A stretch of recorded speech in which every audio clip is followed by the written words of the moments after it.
Hello दोस्तों, नमस्कार। Stock market के इस नए और बहुत ही इंपॉर्टेंट वीडियो में आपका स्वागत है। जब हम किसी कंपनी में इन्वेस्ट करते हैं तो हम बहुत सारी चीज़ें देखते हैं, balance sheet, profit and loss statement, management. लेकिन एक ऐसी चीज़ है जो सबसे ज़्यादा कॉन्फिडेंस देती है, और वो है प्रमोटर होल्डिंग। जब कंपनी के मालिक यानी प्रमोटर्स खुद अपनी कंपनी के शेयर्स खरीदते हैं तो इसका क्या मतलब होता है? सिंपल, उन्हें अपनी कंपनी के फ्यूचर पर पूरा भरोसा है। ये एक ऐसा सिग्नल है जिसे बड़े से बड़ा इन्वेस्टर भी नजरअंदाज नहीं करता। इस वीडियो में हम सिर्फ Q3 2025 के लेटेस्ट डेटा पर बात नहीं करेंगे, बल्कि ये भी समझेंगे कि आखिर प्रमोटर्स शेयर्स क्यों खरीदते हैं, उनके पास क्या ऐसी खुफिया जानकारी होती है। और हाँ, मैं आपके लिए लाया हूं वो 5 चुनी हुई कंपनीज जहां Q3 में प्रमोटर्स ने अपना स्टेक बढ़ाया है। तो वीडियो को एंड तक देखिए, और अगर पसंद आए तो लाइक और सब्सक्राइब करना मत भूलना। चलिए शुरू करते हैं। दोस्तों, ये कोई मामूली बात नहीं है कि प्रमोटर्स अपना पैसा निकालकर मार्केट से शेयर्स खरीद रहे हैं। जब वो खरीदते हैं तो इसके पीछे 3 बड़े और सॉलिड रीजंस होते हैं। रीजन 1, कंपनी के फ्यूचर ग्रोथ पर आंधा भरोसा, यानी इनसाइड नॉलेज। प्रमोटर्स वो लोग हैं जो कंपनी को चलाते हैं। उन्हें बाहर के लोगों से पहले पता होता है कि कंपनी के अंदर क्या चल रहा है। उन्हें पता होता है कि अगले 6 महीने या 1 साल में कौन सा नया प्रोजेक्ट आने वाला है, कौन सा बड़ा कॉन्ट्रैक्ट मिलने वाला है, या कोई बड़ी ग्लोबल डील फाइनल होने वाली है। जब वो देखते हैं कि कंपनी का स्टॉक सस्ते में मिल रहा है और उनके पास ऐसी इनसाइड इन्फॉर्मेशन है जो पब्लिक को अभी तक नहीं पता, तो वो मौके का फायदा उठाते हैं और शेयर्स खरीद लेते हैं। ये उनके तरफ से सबसे बड़ा वोट ऑफ कॉन्फिडेंस होता है कि मेरी कंपनी इससे कहीं ज्यादा वैल्यू की है। रीजन 2, स्टॉक का अंडर वैल्यूएशन, गिरावट का फायदा। स्टॉक मार्केट में कभी कभी पूरे मार्केट में या कंपनी स्पेसिफिक खबरों की वजह से शेयर की कीमत गिर जाती है, भले ही कंपनी का फंडामेंटल बेहतरीन हो। प्रमोटर्स जानते हैं कि ये टेम्परेरी डिप है और उनकी फंडामेंटल सही है।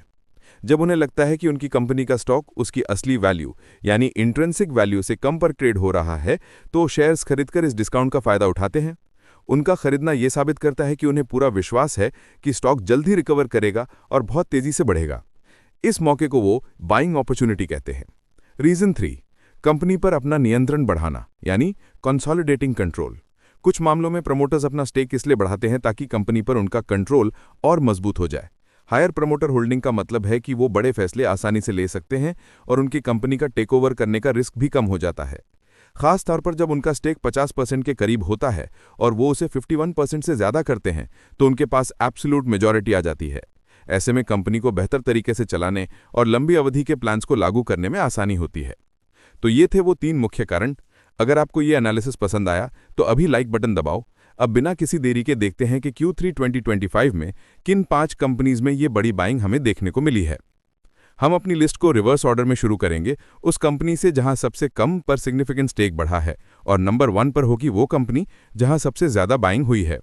Company 5, Tata Elxsi business. ये IT और डिजाइन सर्विसेज की एक बेहतरीन कंपनी है। टाटा ग्रुप का नाम ही काफी है। इनका फोकस ऑटोनोमस ड्राइविंग और डिजिटल हेल्थ जैसे हाई ग्रोथ एरियाज पर है। डेटा, Q2 2025 में प्रमोटर होल्डिंग थी 41.93% और Q3 में ये बढ़कर हो गई है 42.15%, यानी इंक्रीज 0.22%। ये इंक्रीज छोटा जरूर है, लेकिन जब टाटा ग्रुप की कोई कंपनी बाइंग करती है तो ये लॉन्ग टर्म ग्रोथ को लेकर कॉन्फिडेंस दर्शाता है।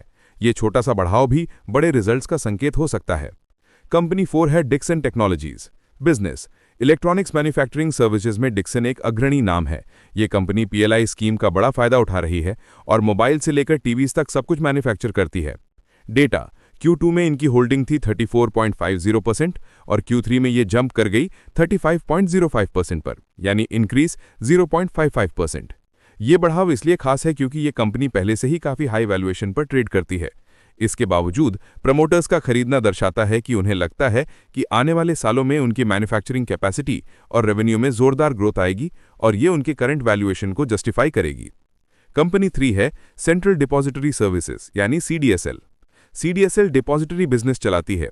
ये वो जगह है जहां देश के सभी डीमैट अकाउंट्स इलेक्ट्रॉनिकली रखे जाते हैं। जब देश में नए इन्वेस्टर और नए डीमैट अकाउंट्स खुलते हैं तो CDSL को सीधे फायदा होता है। डेटा, Q2 2025 में उनका स्टेक था 15.01% और Q3 में ये हो गया 15.65%, यानी इंक्रीज 0.64%। वैसे तो CDSL में प्रमोटर होल्डिंग काफी कम होती है, लेकिन जो 0.64% का इंक्रीज हुआ है वो भी एक ऐसे समय में जब मार्केट में थोड़ी उतार चढ़ाव थी, तो ये दिखाता है कि कोर बिजनेस की स्टेबिलिटी और इंडिया की ग्रोथ स्टोरी पर उनका भरोसा बना हुआ है। ये एक डिफेंसिव और हाई ग्रोथ स्टॉक का एग्जाम्पल है। कंपनी 2 है Birla soft business. Mid cap IT sector की ये कंपनी डिजिटल ट्रांसफॉर्मेशन प्रोजेक्ट्स और क्लाउड सर्विसेज पर फोकस कर रही है। आदित्य बिरला ग्रुप की बैकिंग इसे एक एक्स्ट्रा एज देती है। डेटा Q2 2025 में प्रमोटर होल्डिंग थी 40.50% और Q3 में ये बढ़कर हो गई है 42.50%, यानी इंक्रीज 2.05%। यहाँ पर 2.05% का बड़ा जंप देखने को मिला है। यह अक्सर तब होता है जब कंपनी के अंदर कोई रीस्ट्रक्चरिंग या बड़े एक्विजिशन की खबर आने वाली होती है। प्रमोटर ने बड़ा स्टेक खरीदकर इस बात का संकेत दिया है कि कंपनी अब एक नए ग्रोथ फेज में एंटर कर रही है और आने वाले क्वार्टर में बड़ा परफॉर्मेंस दिखा सकती है।